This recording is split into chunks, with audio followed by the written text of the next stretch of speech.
Welcome to this podcast this morning. It's part of a series of leadership team communications, and I'm excited this morning, as I'm often excited, because it's about people, it's about business, and it's about families. It's how to create a really substantial, on-fire business which gives leaders of the business more free time to choose where to spend.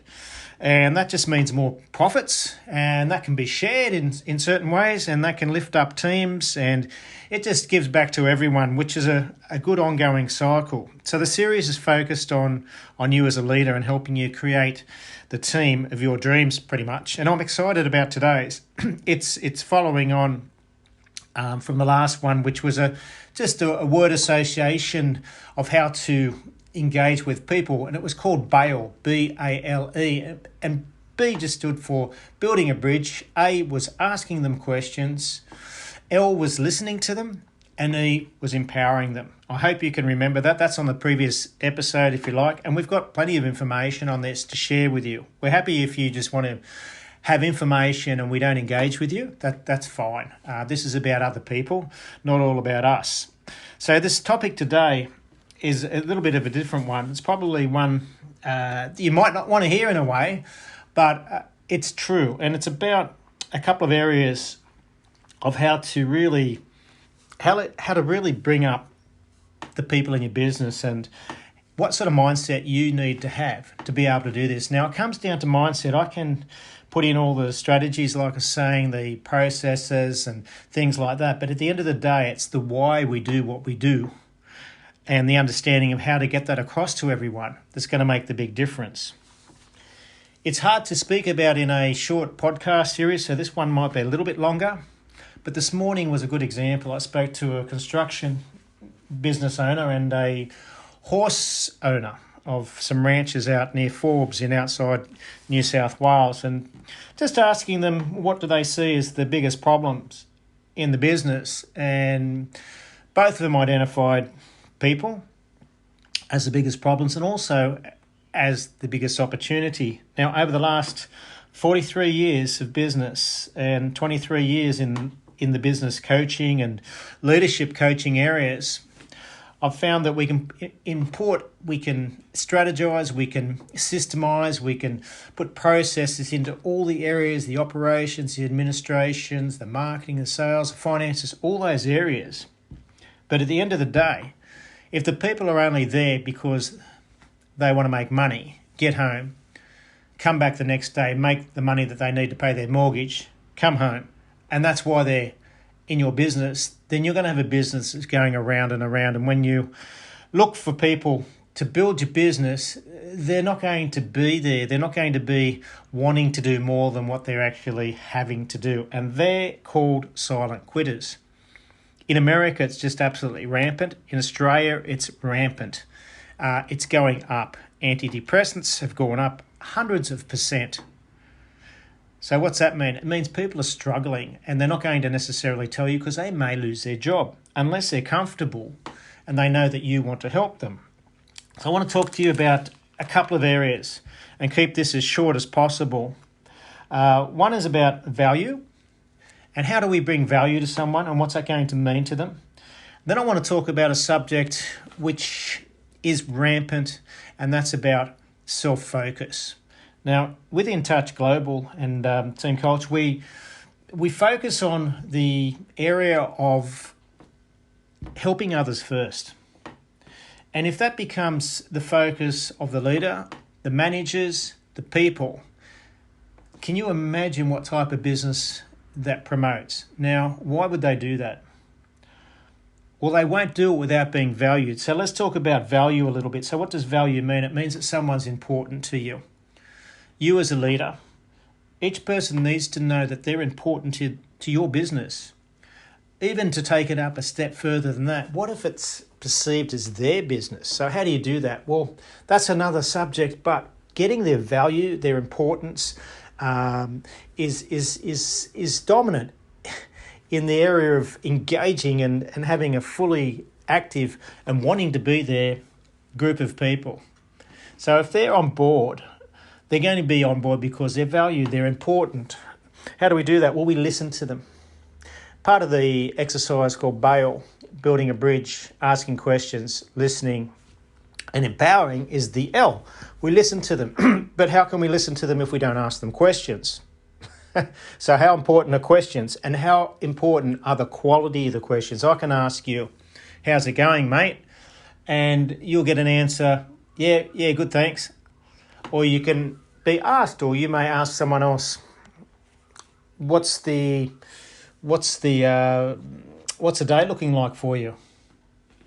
Now that'll start a conversation, and you can ask better questions. Once you listen to them, you can add a question to the question. So now that you know that, how important is that? Now this is a structure which you can learn, your leaders can learn these questioning techniques. So once the question is asked, then we can get into the other areas. Because when we ask a question, what's that doing for the person that's being asked? Well, they're feeling better because you value what they say. You're listening to them and you're asking them questions about themselves or about their role, how they could make something more efficient, what do they think about this, what do they think about that. I'm sure that makes sense to you. But is it being done, and do leaders know how to do that? A lot of leaders don't know how to do that simply because they haven't been trained. So there's reluctance. That word reluctance keeps coming up. So we can get rid of that reluctance if we engage with someone and learn how to do the questioning and the listening and areas like that. Then comes the strategy of being able to talk to someone. So that's a conversational structure. Most companies, I've not met a company yet that has a conversational structure or a strategy. Now, how important is it to be able to converse with people? It's extremely important to be able to converse in a way that they know they're important. Does it have to take a long time? No. And in fact, in the first instances, when you're talking with one of your employees, let's say, for the first time, don't make it too long, unless they're open up to making it a longer conversation, because they'll be wondering what's going on. And slowly we'll build a confidence with them, and they'll understand that you actually do care. Now, if you don't care, you might as well not talk to someone, because in the conversation, the atmosphere that you bring through just doing this to benefit your own pocket will not help the person that you're talking to. They'll pick that up. So when we have a bit of a caring heart and we really are interested in how they're going, then that'll come across in the conversation and the atmosphere, and that'll open them up even more, because we're not there to judge them. We're not there to analyse them. We're not there to fix them. Particularly at home. We're not there to fix everyone. But a lot of people need to be listened to. And in listening, they can come up with their own solutions. That's point one. Point two is self-centeredness. Now, no one wants to talk about this, but it's rampant. Years ago, decades ago, it wasn't like this. People were helping other people. But today we have people coming into our businesses that are just wanting me. Now, I myself, don't get me wrong, I too go into self-focus, but I catch it. I catch it often and I stop it. So the premise of our business is putting other people first. And with that mindset, it changes the environment in the business. So if you've got an environment where you're thinking about the other people more than you're thinking, what can I get out of this, or how can I be lifted up? Can you imagine what type of atmosphere would be happening in the business? You know, people helping each other, but it has to glue together. How does it glue together? Well, this is point three. So point three is a measurement tool. Now, there's a tool called Jess, which is an engagement tool.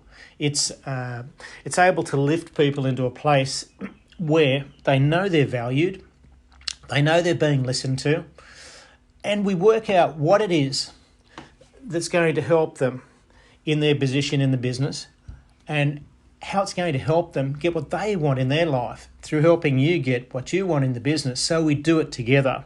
So there's a bit of a unity that starts to come together. Now, I know this is quite a short podcast, but it's quite deep in the sense of, putting this into practice. If you need some help or some information, reach out. We'll send it to you. We'd love to send you some information. If you want to talk, have a talk. Don't feel that you're going to be engaging with us because we don't take everyone on. Not everyone's in the right place at the right time. And truly, people shouldn't be convinced into things. Our jobs are to help people understand what we have in our business and what separates us from other businesses and how it's going to help them achieve what they want through us helping them. I hope this helps you and your people. Yeah, talk to you in the next episode.